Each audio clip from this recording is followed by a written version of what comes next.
and the bushes and so on. Now I'll show you a different version of this shortly, where you don't have to try and see if every single point lines up. You can just compare them. But everything should overlap, and as you see, everything comes into nice, beautiful alignment, as I'll show you in a moment. And the Stemmons Freeway sign, if it's a real sign, should come into perfect alignment. And so when you bring the backgrounds into alignment, you say, what's going on here? And that's appropriate sort of expression. When this was discovered, I'm sure heads rolled when this was discovered, that there is something wrong with the Stemmons Freeway sign. Let me show you, and I think it's the blunder of the century. If the film is the hoax of the century, don't worry about the shadow of the tree, because the tree sways in the breeze a little bit, and this is like a second later, 2 seconds later. But you can really pick any point that's fixed. Now you've got to worry there's some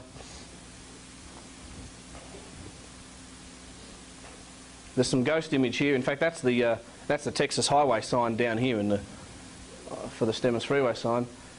But apart from the things that are coming through as ghost image, you can try and line up any of those features, this bush, or this corner, okay? And just make sure, even the shadow, make sure that they're properly rotated and overlaid. So then you can look at the sign. Now, it's flopping around. It's not just the pole of the sign, it's the edge of the sign, but not the top of the sign. Okay, so this is where the sign should be stationary. It should be a real sign in this frame, not in the raw frame as you have on the Zapruder film. To make that a bit clearer,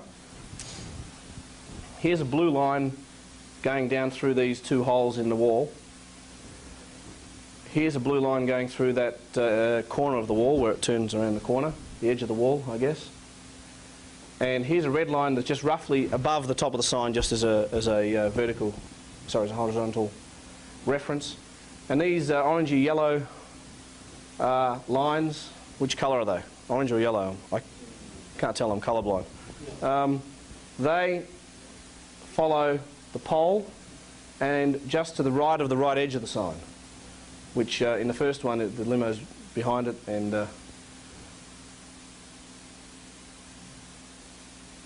I'm just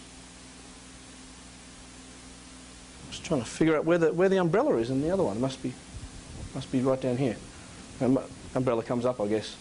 Yeah, the umbrella. I never noticed there was no umbrella in the first frame that I used. You can see the angles are wrong.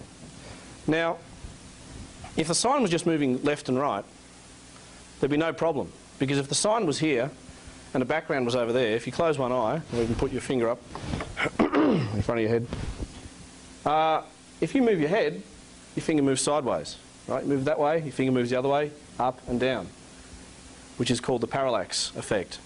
You can make things move left and right and up and down.